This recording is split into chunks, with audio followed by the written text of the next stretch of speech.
Tom and Ollie's Big Kids Club. Tom and Ollie's Big Kids Club. Tom and Ollie's Big Kids Club. Tom and Ollie's Big Kids Club. It's all that shit stuff. Hello and welcome to Tom and Ollie's Big Kids Club. I'm Ollie. I'm Tom. And with us is... Y'all know me, how I earn a living. Rob! Hi, everyone. We have You right? Quint himself. It's very hot. And as we said in the last episode, we are talking about one of, if not the greatest film of all time, and that is Home Alone. Nice. Jules. It's got to be... What's that, Rob? I was going to say, it is probably the greatest... I think my favourite film of all time up there, so I don't know if it's all yours as well, but definitely my number one. Yeah, it's a film that, like, probably as a kid, I probably saw it on TV as a kid, but I think it's a film that grows more and more, like, my love for it grows more and more and more the older I get. Oh, yeah, definitely. But anyway, let's. So how are you doing, Rob? You good? I'm all right. I'm loving life down by the coast. It's like living a real-life Jaws, but minus the man-eating shark. So, yeah, for about 33 years, Rob was, like, my companion. He was my everything, and he fucked off and left me. He left me. I'm sorry, man. I'm so sorry. I won't do that. But yeah, how's the coronavirus affected the Cornwalls? I think it's pretty much the same down here as it is probably up there. There's probably less people down here, so there's probably less queuing for shops and stuff like that. But I think pretty much everybody's getting on with life, and it's actually, being a slightly antisocial person, I quite like the lack of people, especially you get millions of people coming down here in the summer, so yeah, it's all right. Do we know if the coronavirus is affecting white sharks?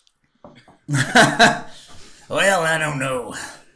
Apparently it affects tigers. Apparently that's true. Apparently cats is acceptable to it. Carol fucking Baskin. Rob was not. We actually had Joe Exotic on last week. It was. Oh, did you? I was going to say that was a very good impression of him, though. Yeah.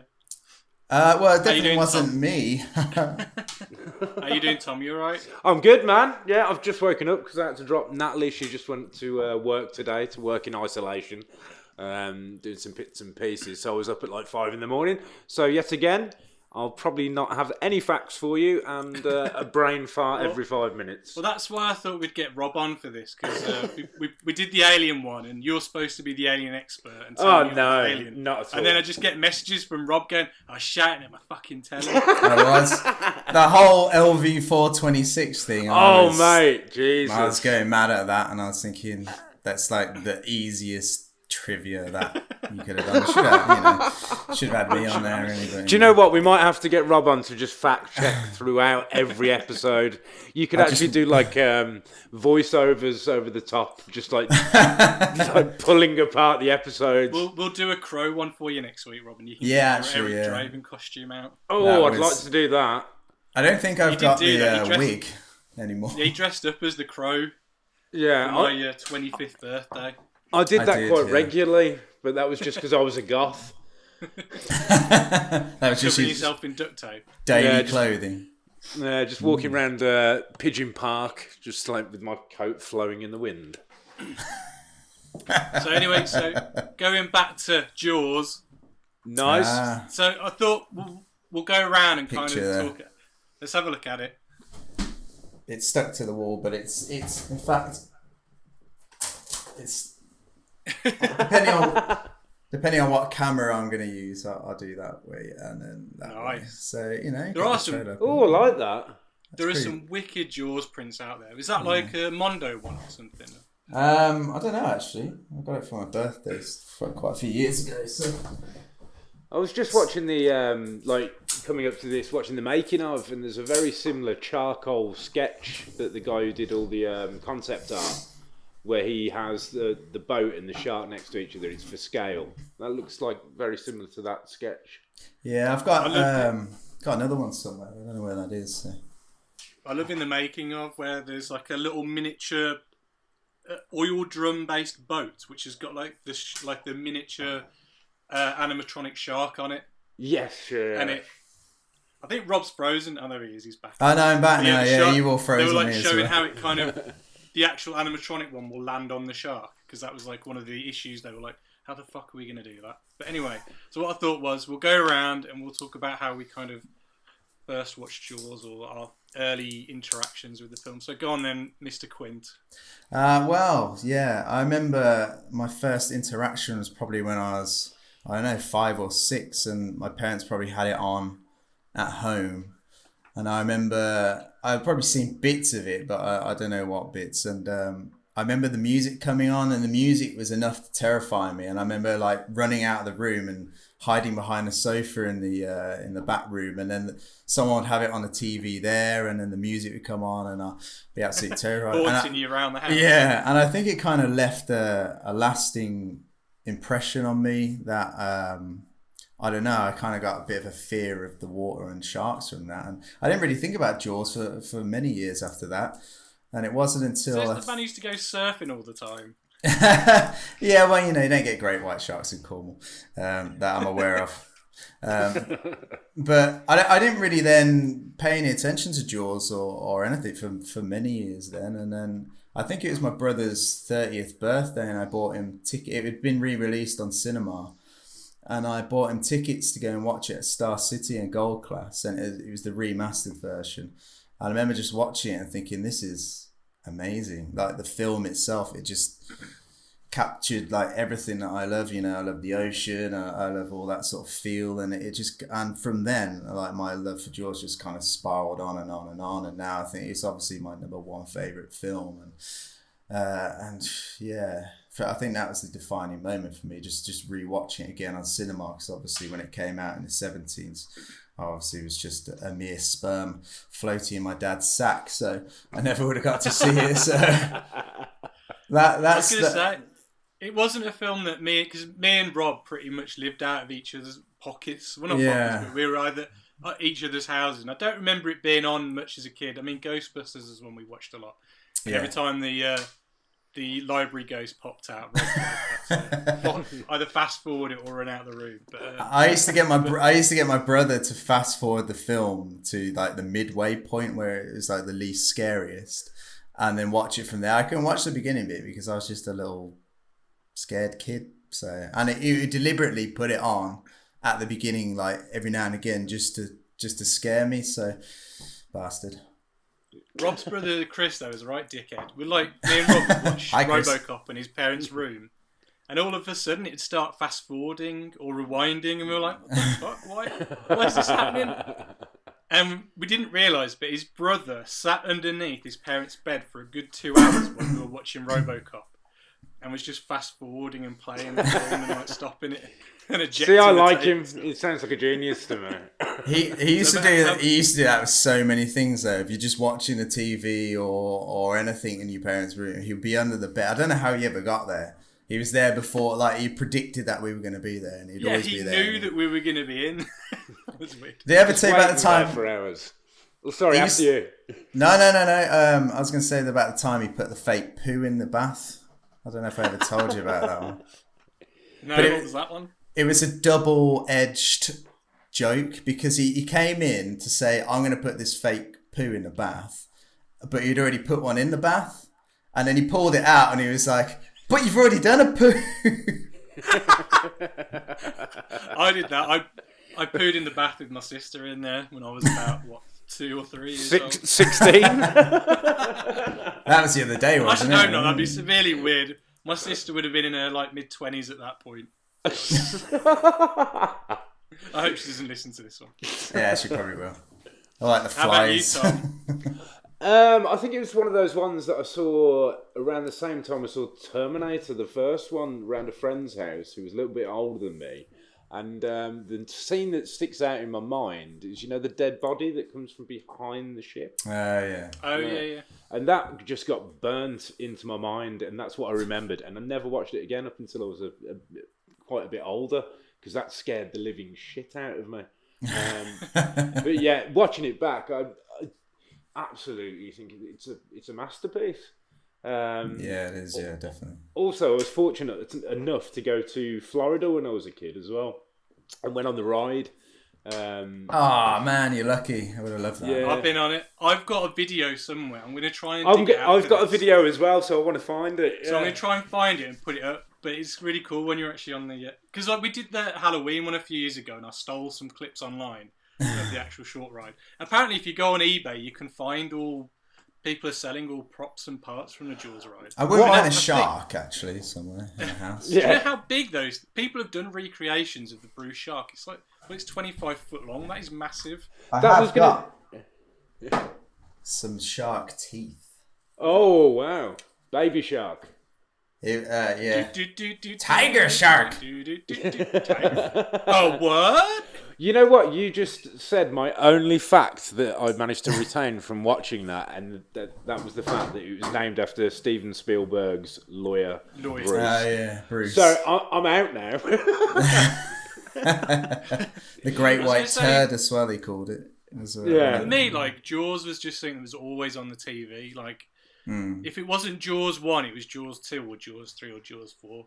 But Jaws I'd say Revenge. I properly got into Jaws, I think, when DVD first came out, and it was one of the first DVDs I bought when I was trying to become a cinephile. And, yeah, and I just think from then on, it's just always been a constant in my life. I probably watch Jaws a good 5 or 6 times a year, and it seems to be that every time I watch it, I'll take a picture and I'll WhatsApp Rob, and I'm like, guess what I'm watching? And then he'll send me a picture back, and he'll be like, guess what I'm watching? I'm pretty sure that happened the other day, didn't it? When you sent me a picture, and I was like, you know how, I'm also you know how watching women it. sync up? I think me and Rob have sunk up. Jaws menopause. So, like, you were quoting a few lines from it earlier. What's your favourite line from the film, if you had to choose one? For me, it's not one line, it's the whole Indianapolis monologue. That is the greatest monologue in the history of cinema. You don't get monologues in films anymore. You simply... The editing's too fast paced and stuff to have monologues. Yeah, exactly. I mean? You get monologues, but they're in like more, not art house, but smaller budget kind of adult films, not porn films, but grown up films. You don't get them in your block. Like, people forget that Jaws was a blockbuster. It was the first blockbuster film, wasn't it? Yeah. And you don't get that in your Michael Bay films, or even a Christopher Nolan film. You don't get big speeches or monologues like that are so well acted and performed. It doesn't seem like you have films that breathe anymore, does it? Like, exactly. Yeah. That's the. Well, I was going to say the first take of that Indianapolis speech, whatever his name, Robert Shaw, was that pissed he couldn't do it properly, so he then had to go back the day after and ask Spielberg if he could do it again, and that's the one you saw on the screen. So the one where he was smashed. Yeah, I think he was just slightly less smashed, but he wrote that whole speech himself as well, so he actually got a bit of a writer's credit for it. So that's fantastic. Well, I was from that making of as well. It was quite like an intertwined process. Everyone was throwing stuff in, weren't they? Because they were doing rewrites on the night. Well, yeah, they had one of the actors. Well, they hired the guy to be an actor because there was a writer's strike. They hired one of the actors they hired was a writer, so he rewrote the script while they were shooting, didn't they? Yeah. I think he also said he wrote himself out. Yeah, I think he just made his part shorter. Yeah. But I don't know, who does he play in the film, Rob? Do you know? Was he the newsman? The guy who does the news? There's the news guy is the guy who wrote the book. Yeah, there's a newscaster on film. That's Peter Benchley who did the book. Oh, is it another one? And then there's the guy who does the Daily Gazette or whatever. Oh, like the journalist. I think his name's Carl Gottlieb or something like that. He I think that was him. He wrote it with Peter Benchley. Is it Peter Benchley? But gonna need a bigger boat is an improv line, isn't it? And yeah, one of my favourite bits from Quint is when he sings that song to Here lies the body of Mary Lee, died at the age of 103. For 15 years she kept her virginity. Not a bad record for this vicinity. That came from I'm being very sad there. That came from someone's grave that he had read and he just remembered it and he improvised it on the set. That's brilliant, that is. But I know that wasn't a song you were referring to. That's that. No, that was the song I was referring to. Oh, it was to. that one. Yeah. Yeah, There's the farewell and the poem. due to one. I don't know that one. Actually. What's your favourite line then, Tom? Oh, I was going to say the same one. Well, the bigger boat. That's the one that stuck in my head, anyway. I think that's the most popular one, isn't it? The one everyone knows. Also, it's not really a line. And I don't know if you meant this by the monologue I was going to ask you, but where they're comparing wounds. Yeah. That is what you mean, isn't it? Yeah. That's the one. They start off. Oh, computer's gone a bit funky. The scene which they stole from Chasing Amy or... Oh, right, yeah. Or what's the other film? Lethal Weapon 3. Oh, God, but they end up having sex after that, don't they? Imagine. Yeah. Oh, that three-way is not one. Oh, God. But yeah, I just love that. That's the two that stick out in my mind. So my favourite line is in the is Quint's first scene, when he's like got his hands on the chalkboard. Y'all know me. But it's the way he says bad fish. Bad fish. Bad fish. What's the other bit where he's on about you go in the cage, cage goes in the water. Yeah, sharks in the water. Mangoes. Shark. Just him in general. You could just pull anything he says out in that film, and it's just fucking quotable. He's amazing. Yeah. I think a lot of the stuff he did say was just improv and stuff that he'd read or poems that he remembered and stuff like that. So that's what I love about his character. It's just stand out because you don't get that anymore in film. No. Wasn't he meant to be quite difficult to work with or something? Though? Yeah, him and Richard Dreyfuss didn't get on on the set. I think Dreyfuss has got a bit of an ego, and I've heard things that he's been quite difficult to get on with. Apparently, you ever seen the film What About Bob? Possibly. With, not the one with Bill Murray. Bill Murray. Oh yeah, I've seen that one. Yeah. They didn't get on at all. They clashed massively as well. Yeah, Bill Murray can be a bit of a pain though, can't he? Oh yeah, he isn't he? Yeah, another big ego guy, isn't he? But I think Dreyfuss and Shaw. Dreyfuss used to say that Robert Shaw was the nicest guy when he hadn't had a drink, but as soon as he had that drink, he was like a bit of a demon guy, and I guess he ended up dying of a heart attack at 50-something, didn't he? So yeah, it was only like a couple of years after Jaws. When was Jaws? 75 or 76, I think. 76. But I know it was only 78 that he died. Yeah, but he was a big drinker, and I'm not surprised really, to be honest. So, because he based his character pretty much on a guy who lived on the island, didn't he? Yeah, the guy who plays Ben Gardner, the guy with the head who comes out of the boat that scared you as a kid, that's who he based the character on. So we actually look at that character, Ben Gardner, he actually pretty much looks the same as Quint with the hat and the sideburns, the old muttons. The island, was it Amity Island? Yeah. But in real life, what's it called? It's called... Martha's Vineyard. Martha's Vineyard. Yeah, you're right. That's where Dan Aykroyd lived, and they wrote Ghostbusters on that island. Oh, nice. Yeah. Sneaky fact. Yeah, got to get Factoid. some Ghostbusters facts in there. Going back to the Ghostbusters. So, who's your favourite character then, Rob? I'm guessing it's Harry. Contrary to popular belief, the shark. No, Quint is obviously the favourite character, just because he's just awesome. I like Brody and I like Hooper as well. They both play their little charms. I think the greatest guy is the guy who goes, "Oh, what?" when he says what the tiger shark. But he was just a local, and they just sort of asked him to come along, and he just sort of had this line, and it's become one of the most remembered lines. A lot of people in that film probably were locals. Yeah, they were. Yeah. I wonder if the old guy who wears the Speedo hat. Yeah. I wonder if he was Harry. a local. Yeah, probably, yeah. He's got some right man titties on him, man. He has, hasn't he? When he gets out of the sea and they're proper, yeah. It's in that wide shot when he's bobbing up and down and he thinks it's a shark and it's his head. And he comes out and he goes, and he looks just like a hippo when he comes out. That's where you get that awesome Jaws shot, when Brody sat on the beach and you get that zoom in and the dolly zoom. Yeah, but you got the other bit. The other bit I really like is every time a person passes, it cuts to a closer shot or a different shot, and I just think that's you ruined all my notes, you bastard. I just like to say I have no notes. All I have are Pringles. I mean, Edgar Wright pretty much Pringles. Edgar Wright pretty much does that shot in every single one of his films where people like pass the camera and it goes to like a close up and stuff. It's a great shot. One of my favourite shots in that scene. I don't know if you've ever heard of it. It's called a split field diopter. And I don't know if you've ever seen it before in a film, but it's where they have two objects, one up close and one at the back. They're actually both in focus. Yeah. But you can kind of tell because there's a slight little... I know the one you mean as well, actually. Feathered blur around it. It's when that guy's in his face. Yeah, and it kind of looks like it's superimposed on the screen, doesn't it? Well, that's what I was trying to work out what that was, and that's what it is. It's called a split field diopter, and it's where you put a half oval piece of glass in front of the lens, and it creates two separate depths of field.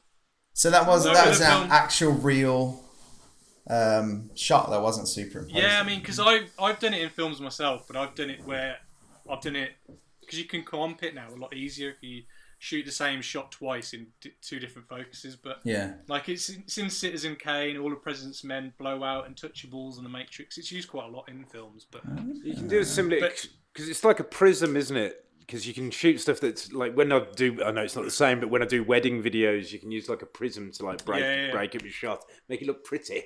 That scene though as well, the whole setting of that scene is amazing. Like the setup and the build up of like what actually happens to Alex Kittner at the end, and that fucking jet of blood that just kind of... I think it was supposed to be more than that at the time, but the shot wasn't working. And so you ended up with just that fin that just sort of rolls over. And I think that works so much better than... Oh, yeah, it's more about what you can't see. It's like... Yeah. It's like... Well, it's a horror film, isn't it, at the end of the day? The more you show the thing, the more the seams and the creases are seen, the less you see of it, the better, I think. But, yeah, definitely. So, Tom, who's your favourite character? I was going to say Quinn as well. Just like I know I'm copying you, mate. I'm doing my homework from you today. But no, exactly the same. He's just the epitome of man, isn't he? It's a very manly film, though, isn't it? It's a man's man film, which I think the sequels kind of lose that kind of male quadrat. Well, this is where both of you are going to have definitely a head start on me because I can't remember any of these sequels. Well, they're pretty forgettable. I mean, I've watched the second one probably once or twice, and the third one probably twice. Fourth one, on the other hand. We'll get to those later on. But, yeah. The one thing I was going to say about Quint, it's quite funny. Like he appears in one of the early scenes, which is where they have like the mass meeting of the townsfolk to kind of talk about how they're going to get rid of the shark, and then he's not in it again then until almost an hour into the film. And then it's almost like a film of two halves because you've got the first half is all on the island. Then the next hour is just them on the boat. It's like an hour non-stop with them on the boat. And that's the first time you really see the shark as well, isn't it? You don't see the shark until probably, I don't know, the last sort of quarter of the film, I think. It's the first shot when it pops out of the water when he's doing the chum. Yeah. Chum some of this shit. And it pops out. So. Not less gangster than that, but... I think my favourite character is Brody, though. I always kind of... Because he's kind of like... I'd say Quint's got a nice arc in the film. Like how he's the one who gets eaten by the shark. Like, you know, what a way for the shark hunters to go out. Payback, isn't it, for the Indianapolis. Yeah. He just get a fucking good jab in there with his... He was supposed to drown originally. That's in the book, isn't it? He goes out like Ahab, he harpoons something and then gets dragged down. Yeah, I know. He just thought, we'll eat him better. That was something I was going to ask. Have either of you read the book? I've read half the book, and by read I mean listened to an audiobook version of it. I'd be interested to read it though.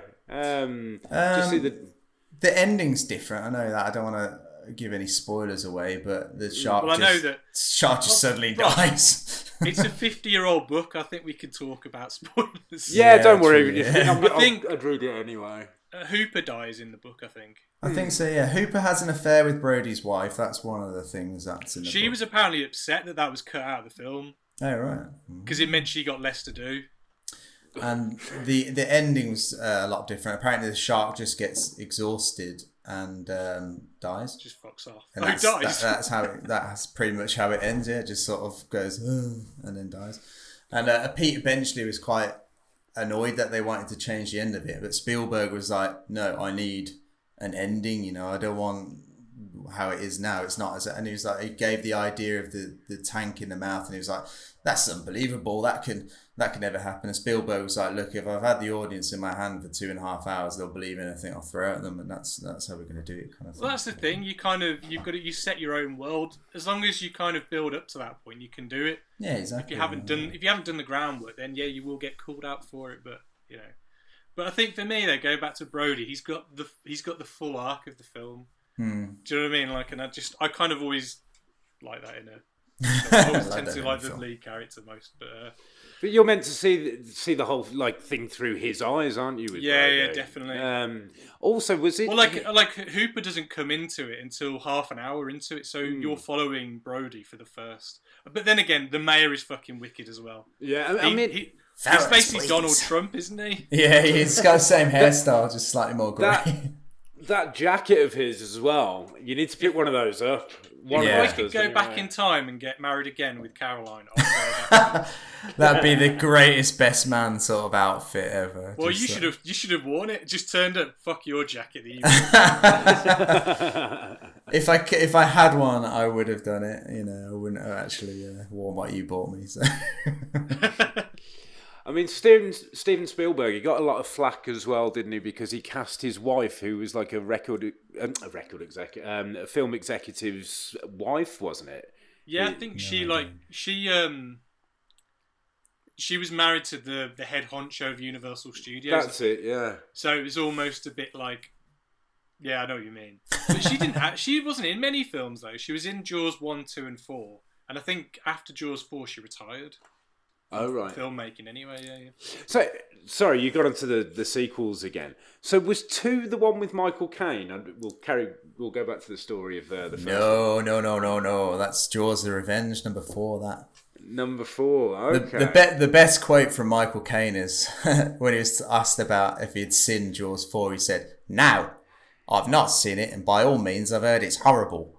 But what's not horrible is the house it bought me." Yeah, you bought like a house in Hawaii with the money. Yeah, he did, yeah. Legend. So yeah, Jaws 2 follows Brody again, and he believes the shark's attacking the island again. And the mayor is, for some reason, elected again, and he's still the mayor. You think after Jaws 1 he would not be the mayor anymore. Yeah. And again, he doesn't believe Brody. And, it's basically just Jaws 1, but slightly different. Yeah, but you haven't got the dynamic between Brody, Hooper, and Quint again. And I mean, I guess you can't redo that again anyway. It'd be boring if you just did the same movie again. But like, he's on his own, really. Kind of. I think he goes with his wife actually to kind of save his son. His 2 sons actually. They kind of run away and go like sailing when he goes as a shark about. But the problem, there's a big issue with the sequels though, because his son Michael, and who's the other son? I forget his name. He's got a weird face. The older one, the younger one. They age so radically between films. So by the time the third one, which is like 6 years after, he's played by a 30-year-old man. Yeah. Or he's like a 10-year-old boy in the first one. It's ridiculous. He denies ever knowing anything. Dennis Quaid, who plays him in the third one, denies ever making that film. He says he can't remember doing it. Really? Yeah, apparently. I was reading in an interview with him. But apparently, what's his name? Marty McFly. What's his name? Michael J. Fox. Yeah, that guy. He can't remember filming Back to the Future. Yeah, but he's ill anyway, so you'd expect some kind of forgetful memories. But like Dennis Quaid, he's pretty normal, I think, and just to deny ever doing. What's his reasoning behind that? Why can't he remember? Is it drugs? Is it? Probably. It just, I think I only read a small bit of the interview, but he just said there's no recollection of ever making that film. So maybe he saw it and saw how awful it was and that god awful effect at the end, and just thought. Oh yeah, because it was filmed in 3D. Yeah, wasn't it? It's just the way the shark floats towards the camera and doesn't even move a tail, a fin, or anything. See, you talking about Back to the Future. I would have thought that 3D you'd have been looking forward to, because I remember it's similar to like Predator, when you see the alien skull in Predator 2. Yeah. And when you watch Back to the Future, I think it's the second one when they're in the future, and you 3D see the shark. fish come out. It's Jaws 3D. 19 by Max Spielberg, I think it was. So the 3D effects didn't work very well. No, I mean, I never watched it in 3D, but just judging by the general effects overall. It'd be one of those ones where you put the green and red glasses on, though. Yeah. So we're talking the green and red glasses. Oh, yeah, We're yeah. not talking- Yeah. 80s. We're not talking about IMAX 3D here. So yeah, the plot of that one is, Tom, he works for SeaWorld or something like that. Right.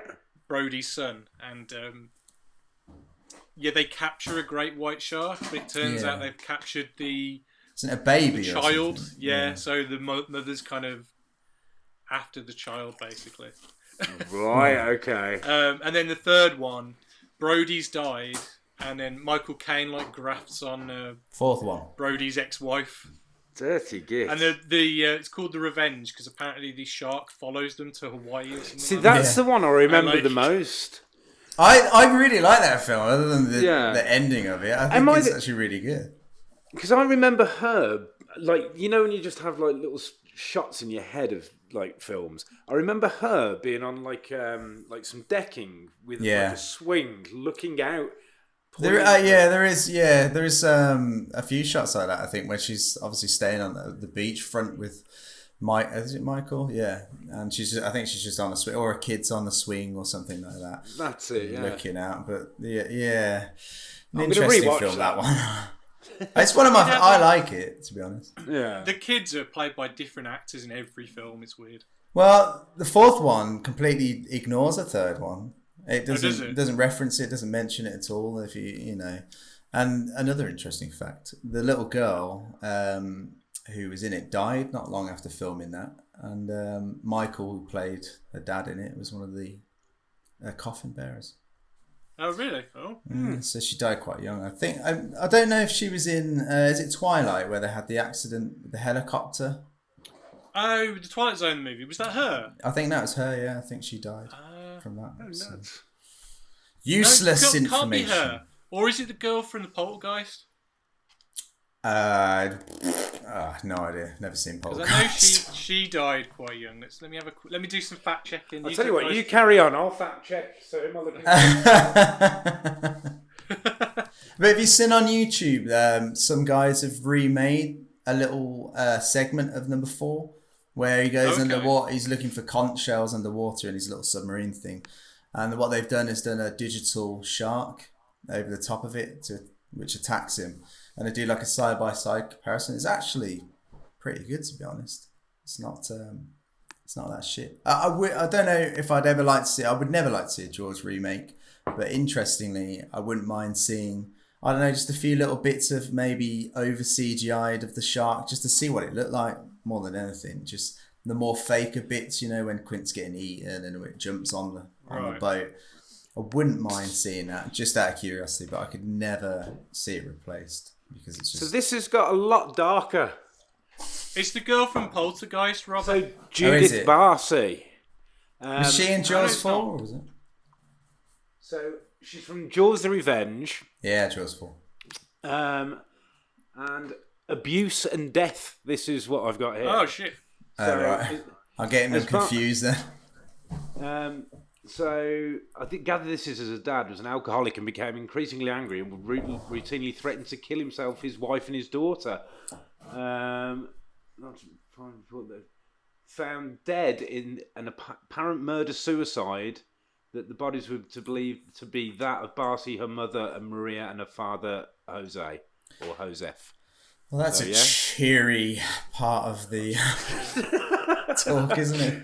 Jesus. So it's not the girl. It's not the girl from Poltergeist. I'll just to clarify. I was getting confused between them. I know the Twilight one really sticks out in my head just because of how fucked up it was, basically. So going back to Jaws then. So what's your favourite scene in Jaws then? Again, Indianapolis speech. Really? I'll put it on YouTube and watch it when I'm bored, and I'm trying to learn it, but I can't remember it off the top of my head. And I really, really want to remake that scene using puppets. Amazing. Either Muppets or actual puppets, but I'm not very good at making puppets, so I might. Well, I'm sure that's something we can do together at some point. I think we should. I think it needs to be done. Isn't someone remaking Jaws like shot for shot, like like where you get like 10 seconds each of the films? Yeah, the Daily Jaws on Facebook and Instagram. They do like daily Jaws posts. He's I think he's like a super fan, and he wants to remake. He's called it We Make, so he wants to get everybody in to film their own little scenes and then put it all together. It was a really good idea, to be honest. May have to do it, but it's difficult when you're in lockdown and when you're on your own. But isn't that the whole point though, that it kind of looks a bit homemade? Because they've done it with Star Wars. I think they've done it with the first 3 Star Wars films where people have remade, like they've been given 10 seconds each. Just kind of, bless you, Thomas. Thank you. I haven't got it. I swear to God. You got the corona there. I got that Rona. What's your favourite scene then, Tom? Well, just purely because I remember it really well, and it's not really a scene, it's more just of a shot, just that body coming from behind the boat, because it reminds me of Jurassic Park. You know when the Velociraptor goes for the legs, and your legs just jumped up in the cinema? Oh, yeah. Same, like, visceral reaction of jumping back. It's almost like it's the same director. I know, nuts. It is a bit mad, isn't it? That was a reshoot, wasn't it? It was, yeah. They shot it in the producer's swimming pool because the original test screenings, it got a bit of a scare, but not as big of a scare they wanted. So they refilmed it in, I think her name is Barbara or something, in her swimming pool to make it even more scarier, and then redid it for a bigger jump scene. I think it's the noise as well, that as it comes on. I think that really helps in the making you jump factor. Yeah, totally. Like, apparently the guy does a reaction and does that. That's not Richard Dreyfuss. It's like the guy, like a deep sea diver. Yeah, the bit under the water when they do the underwater scene with Richard Dreyfuss. Look in out the cage. for that now.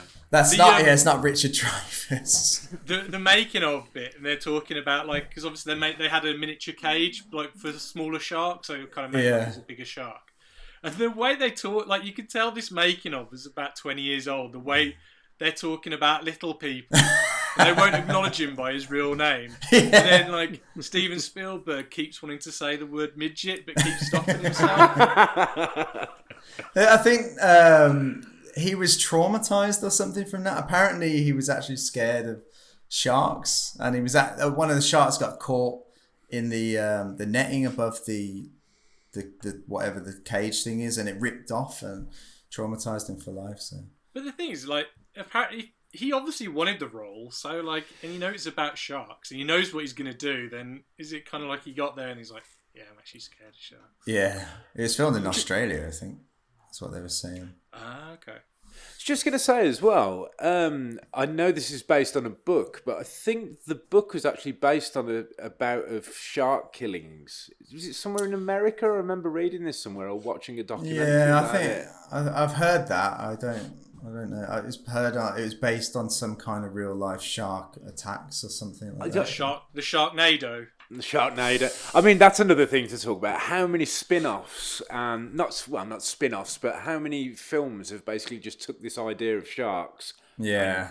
Do you know what I mean? There's so many now. Well, you've got like Gator, you've got Deep Piranha, Water. Yeah, everything like that. Piranha 3 Double D. I never saw the second. And that's got Richard Dreyfuss in it. Is it? Yeah, the very beginning scene. He's fishing on a boat. And he catches something, and he gets eaten by piranhas. Interesting fact. I think factoid. My favourite scene is probably the beach scene where Alex Kipner gets killed. Yeah, But I think the whole ending is amazing though on the boat, like when they're taking down the shark with the barrels and stuff. It's so well staged and put together. Another scene that's amazing is when he gets slapped. He had, and you knew, and like you can see that's whack. Really gives him a good old slap. But I think they did a few takes of that as well. Yeah, they were saying about 16 takes. And he was saying he had to prepare himself for it every time. He was like, how the fuck are you meant to, like, not look like you know that slap's coming when she's doing it that way? I'll tell you what, though, Tom. That talking about that, though, is reminding me of some of my favourite moments in the film, though, because the one thing that Spielberg's really good is getting performances out of child actors and kind of having good relationships between adults and children. So there's a scene where he's just the son is mimicking the dad after he's like obviously depressed of what's just happened. Oh yeah. And like I think it's so well done. It's just a nice little moment, and it's things like that. You like we're talking earlier. You don't get moments like that in blockbuster films these days. It's a nice little character moment. One of the kids, he passed away as well. I think not so long after. Yeah, I think he was in his 30s by the time he passed away, but I think he had a heart attack or something like that, if I remember correctly. So, Curse of the Jaws films. Yeah, I mean the only one who's still alive is Dreyfus. Yeah, did you see him on the Great British Bake Off? Yeah, I did. Yeah. Legend. There's a shot though with Noel Fielding behind him dressed, and it's not in the show. Brilliant. I was like, where's that? A brilliant photo though. So yeah, apparently Spielberg reckons that he's kind of like he is Spielberg in the film. Oh right. Almost like how he's Spielberg in Close Encounters as well. Like he's kind of like his facsimile or whatever the word is, like his kind of representation on the screen he's him. And one of the kids gets killed off in the fourth one, doesn't he? At the beginning of the film. Is that the fourth one? Oh, does it? One of the kids gets killed. Yeah, he becomes a police officer, obviously, like his dad, and then the shark gets him in the harbour. I think it's been a while since I watched it, but I think he gets eaten by it, and then that's what makes his Lorraine Brody, I think her name is. She starts believing the shark is coming after the family, and that's why she goes off to the Bahamas. And then it's actually quite like a psychological thriller, that film. It's well, that's what I was going to say. Like they're kind of like slasher films in a way. Yeah, you're being chased across the globe by a shark that knows you personally, apparently, because your dad killed one of them 20 years ago. Well, with Jaws, like the first film as well, like Steven Spielberg's film before that, it was Jules, wasn't it? Which I absolutely love that film. I've never seen it. You've not seen Jules? You should watch that, man, because it's like Jaws in training. He took all the elements from that film and just made the truck a shark and threw it on the water. Obviously, it's a lot more fleshed out Jaws. Like it's yeah. But yeah, really worth a watch, man. Like one of my dad's and my favourite films. I remember watching that. I think I watched that before I watched Jaws. I shall add it to my list. Because I think it's a TV movie, because Spielberg cut his teeth into like TV. I think one of his first things he directed was like a Columbo episode. Or maybe even the pilot of Columbo. One more question. Oh yeah, I can't believe we haven't spoken about the music yet though. Yeah. It's got to be one of the greatest themes, hasn't it? You know instantly when you hear the first note what's coming or what. I mean, you two are musicians. I mean, like, it's just, is it like two notes? It's literally two notes. Yeah. It's the most recognisable. It is, yeah. Ever. You just have to play the one note and you know what it's going for. Apparently, when he first started playing it to Spielberg on the piano and said, this is going to be your theme to Jaws, and Spielberg was like, you're having a laugh, aren't you? And it, obviously shows what he knows, doesn't it? John Williams obviously knows his stuff, and he knew that it's going to be a good theme, and now we all know it. So, but it's clever though, like because they didn't have the effects of the shark, they had the music, and you knew the shark was there. Then as soon as that music was there, you're like, it's like the cheapest special effect ever. It's almost like in the Dark Knight, you've got the Joker, and you know that as soon as you hear that, you know the Joker's coming out, and all that is just a guitar going. Yeah, I think it was an EBO, isn't it? If anyone knows. I think it's an EBO, yeah. EBO. I remember Nick had one of those. Did he? Yeah. that is the metal ball, isn't it, with the prongs off it? Or am I talking shit? No, that's I know that's what you one mean. they use in Alien, but I was trying to figure out what the name of that was as well. But yeah, I know. LV426, couldn't I?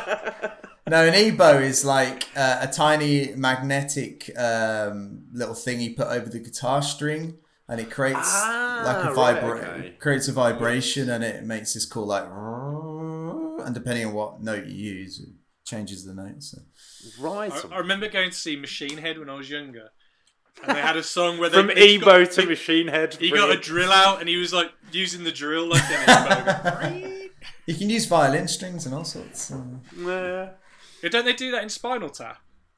Or Song or he has a remains violin the same. on the floor or something like that, and he like has it on his foot or something like that, and he's playing with it while it's on the floor. I don't know. I know I've never that seen it's Led Zeppelin. Spinal Tap, man. You've got to get Spinal Tap. I know. Rob, you haven't seen Spinal Tap? No. Go watch Jules for the 50 billionth time instead. I'll see something I I'll want tell to you watch, what, and I'll put Jaws on. Let's do a challenge for Rob. You watch that. Okay. Let's watch Spinal Tap. You come on next time. We'll discuss Spinal Tap. Sounds good. Okay. I won't be as much of an expert, and I'll have to buy a wig. But yeah. Just one final thought on the music though. Like I love the music when they finally go on their adventure though. On the when they finally buy a Quint. A lot more cheerier, isn't it? Yeah, it's like a proper Towards the- jaunty adventure kind of. Salty Sea Dog Adventure. Yeah. Apparently Towards the end of the film. there's a new Jaws Blu-ray that's just come out, so I don't know if it's got any. Is that the New 4K one that's coming out? Yeah, I or think is that- so. Yeah, I don't There's own That's the the one 4K I've got. player. You guys got that one. There's an interview I've got with the that one. shark on it. Sorry, there's Interview with the shark on it. Yeah, it's just there smoking cigarettes going, that Richard Dreyfuss. Mine and Rob's friend Scott, he was in one of the X-Men films. I don't know, Rob probably knows this story better than I do. Oh, so it's a Like- Hugh Jackman one.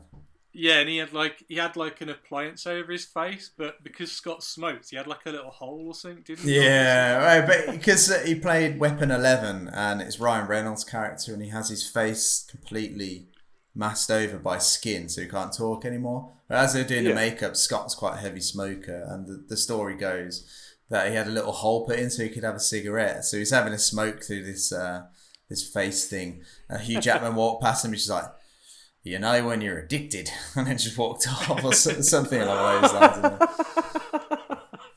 It's so funny in that film though, because it's got all of Scott doing all the wicked martial arts, and it'll just then cut to a close up of Ryan Reynolds going. But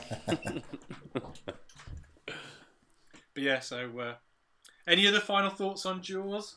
There's so much to talk about Jaws.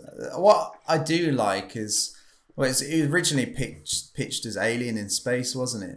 That's the original idea behind Jaws. It was going to be like Alien. I'm saying? No, Alien in the water, yeah. Or have I got the two mixed around? I don't know. Well, Aliens would have come out after Jaws. Yeah, so yeah, Alien was pitched as Jaws in space. That was it. There we go. But what I love is that the fact that the shark just never worked, and which is why you get no shots of the shark really till the end of it. I think that actually makes it for a better film, and it's only because it didn't work that it actually came out the way it did. Because it probably would have had a lot more of the shark in it. Was it Steven Spielberg that said he thought who's the famous filmmaker? I'm having a brain fart. First one of the episode. Go on, the director. Who's the director? David Lean? No, the director. Like everyone goes back to. Hitchcock. Hitchcock. Yeah, exactly that. Fucking hell, as if I couldn't remember that. Anyway, he said because it wasn't working, he said to himself, what would Hitchcock do? And he was like, he would do it so you wouldn't see the shark as much and you'd have it. So, like the camera, I think it's genius as well, how they invented that box camera. Yeah. Push down and it goes in the water and it gives you the cut. Oh, yeah. So apparently whenever there's water, you only see it from human eye level, and it's between the two, isn't it? Like they developed a lot of technology for that film. So there was that, and then there was like the way they did the photography, because they didn't want the blue water, they didn't want the blue sky. They wanted blue water, but they didn't want blue sky. So the way they shot it was quite ingenious in the way they kind of processed the film. Do you remember towards the end of the film, there's a few shots and there's like a shooting star that goes by in the sky. Real? That's real as well, isn't it? It doesn't look real. It always looks like it's been animated on, but apparently, according to Spielberg, it is real. So I don't know. I think there's like one or two of them. So could be adding a little bit of Spielberg magic in there. I reckon it was E.T. firing off back home. Having a look back. All right, Quint, how you doing? Oh, good. gonna say something. What was my final? I had a final thought, but I totally lost it now. What was I gonna say?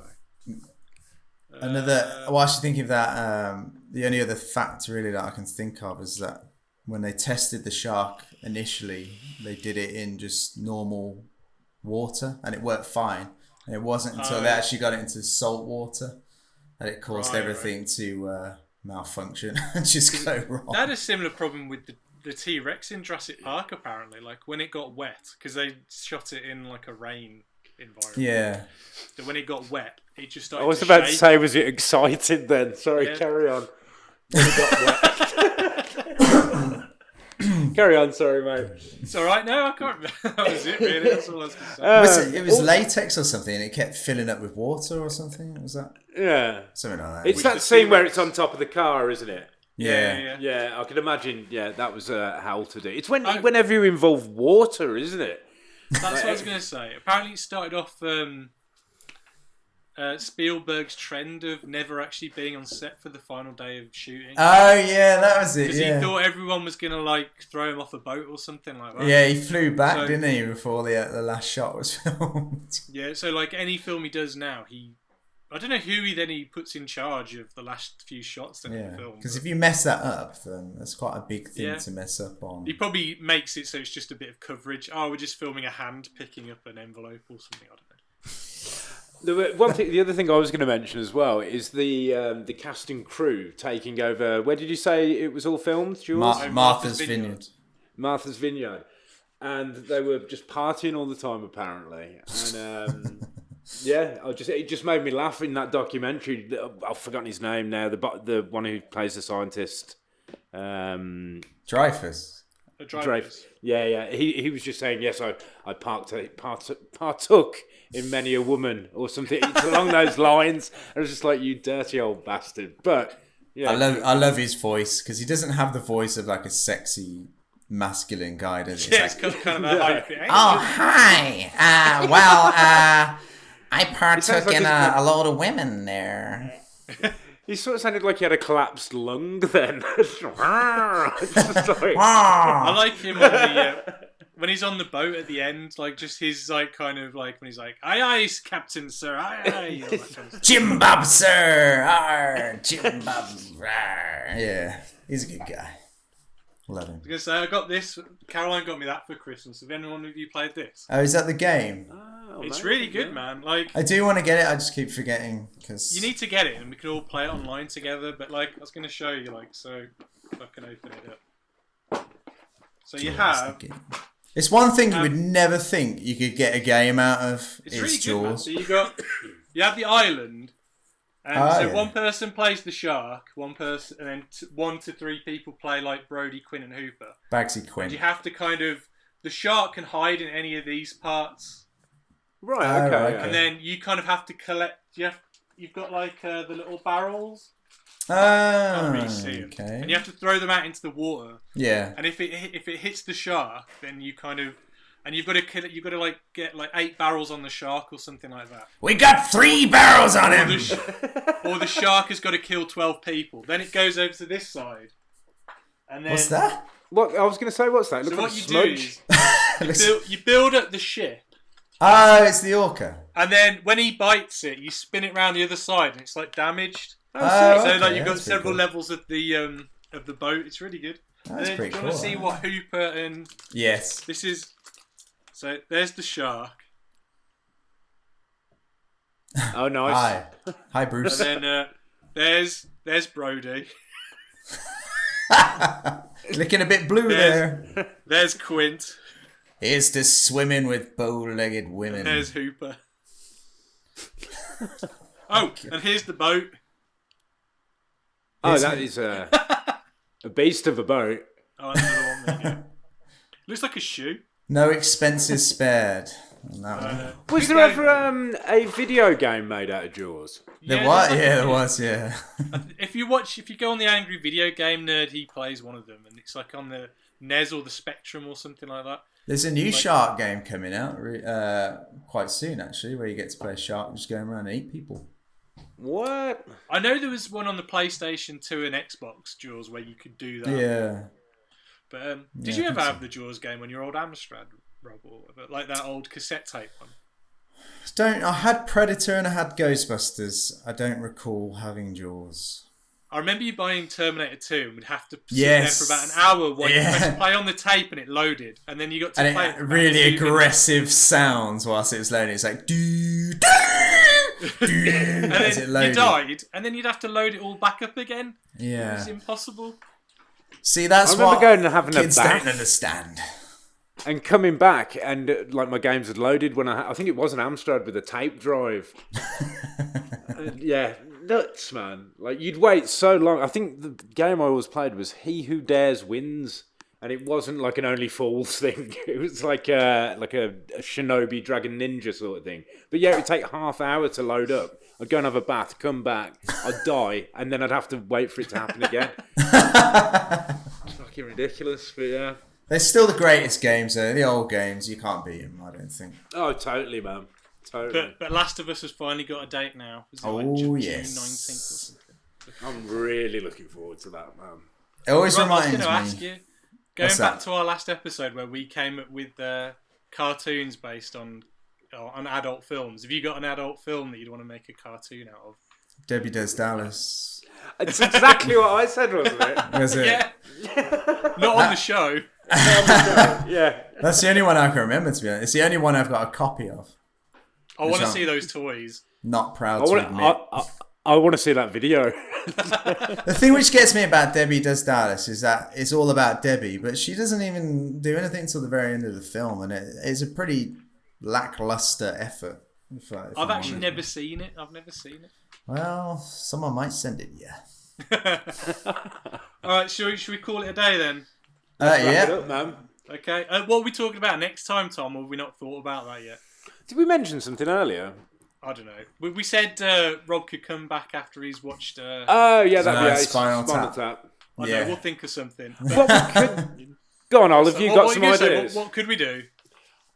I was thinking Bill and Ted. Oh, I'm up Oh, How about we do you that? gotta have me for that for one. that. You can please. come back on for that, Rob.